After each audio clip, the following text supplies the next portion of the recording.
Hi, I'm Troy Bailey, and welcome to the Comic Book Movie Collector's Guide, the show about collecting all things superhero cinema.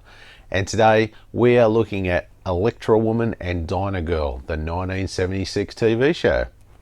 Let's get into it.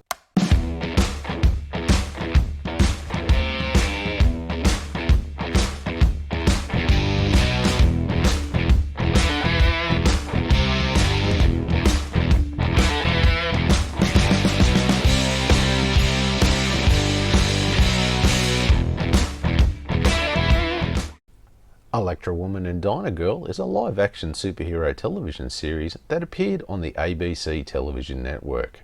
The series comprised of 16 12-minute episodes which aired from the 11th of September 1976 through to the 25th of December 1976 as part of the umbrella series The Krofft Supershow. The series was released on the 1st of July 2016 by Beyond Home Entertainment on DVD with the 16 segments that were each about 12 minutes long combined into 8 episodes. Electra Woman and Dyna Girl was created by Joe Ruby and Ken Spears, with the show being produced by Sid and Marty Krofft, with the show running for only one season of the Krofft Supershow, with it being dropped from the next season. The program followed the crime-fighting exploits of the female caped crusader Electra Woman and her teen sidekick Dyna Girl, who worked in their off time as reporters for Newsmaker Magazine. The duo used an array of technologically advanced gadgets that were created by Frank Heflin, a scientist who stayed at their ElectraBase, operating its highly sophisticated CrimeScope computer to help assist them in thwarting an eccentric collection of supervillains.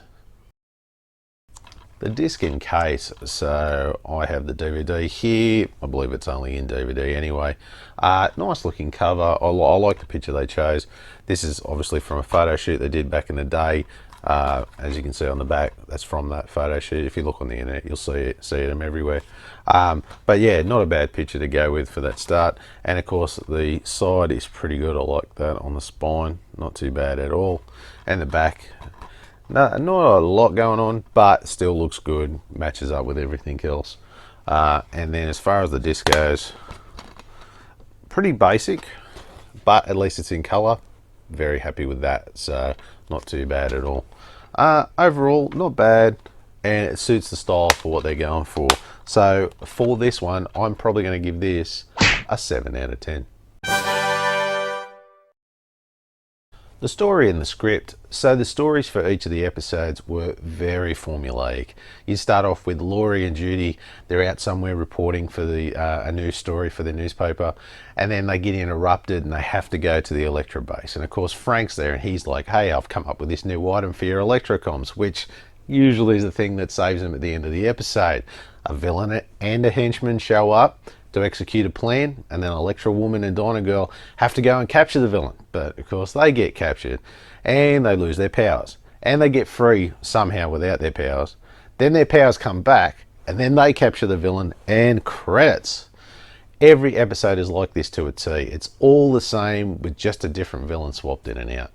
Now, one key thing I did pick up on the scripts was the villains were always using some form of illusion or trickery on the girls, but technology was always the way to beat them. It was very techno-centric, if you want to go, with technology being king or the hero, with all the villains being about as generic as you could get. It feels like they put all their time and effort into creating Electra Woman and Dyna Girl, but none into creating any compelling villains, which makes the stories very repetitive and dull after a while. You do start to lose interest as the eps go on.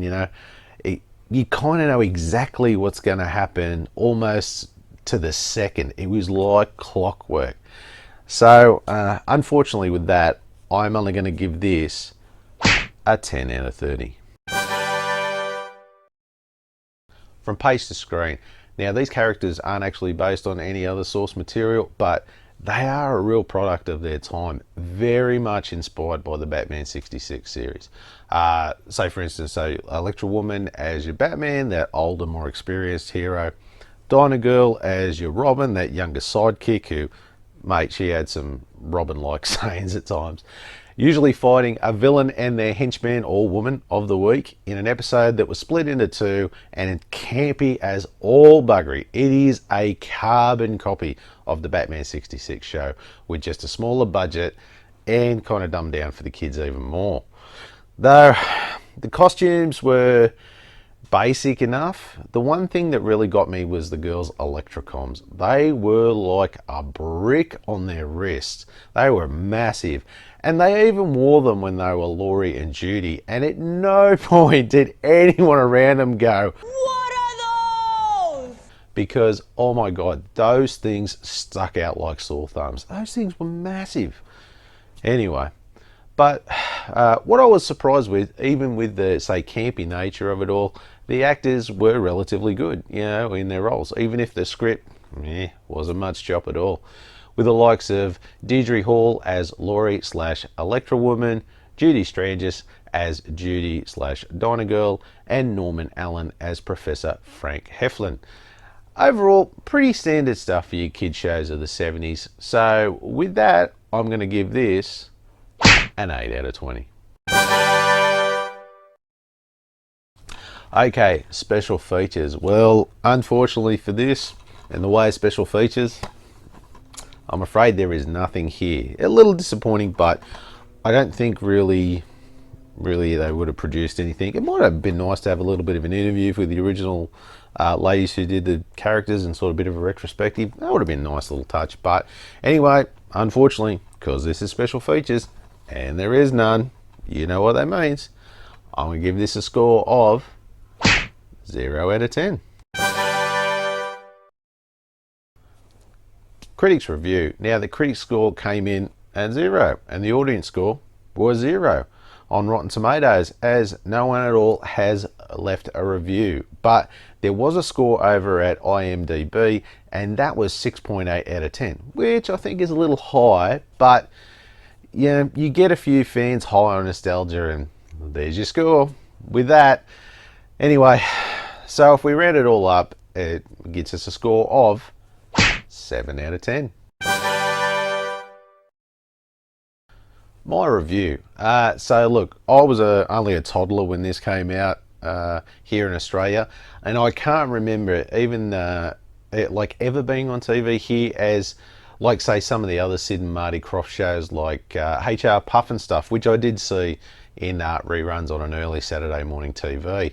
So I have no preloaded nostalgia for this show when it comes to that, which is why I was kind of keen to see this. And straight off the bat, it just gave me Batman 66 vibes, which I found was enjoyable to watch, but it felt a little bit dumbed down for the younger audience. And that is where it kind of came unstuck for me. And they almost like clockwork storylines for each ep made it harder and harder to get through. Luckily enough, there was only 8 episodes to get through too.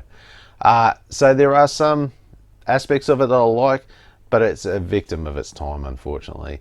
And with that, I'm only going to give this a 7 out of 20.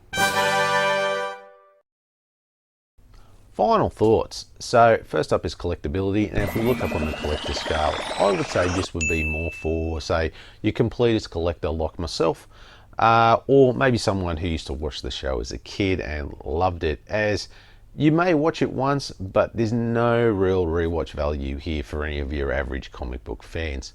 Now, as far as availability goes, this one is very much on the rare side of things. With this one, you know, it's out of print now, and I can't imagine there was a big run at the time. So if you want one, you're really going to have to search eBay and your secondhand markets, as you will not find this in any stores anymore.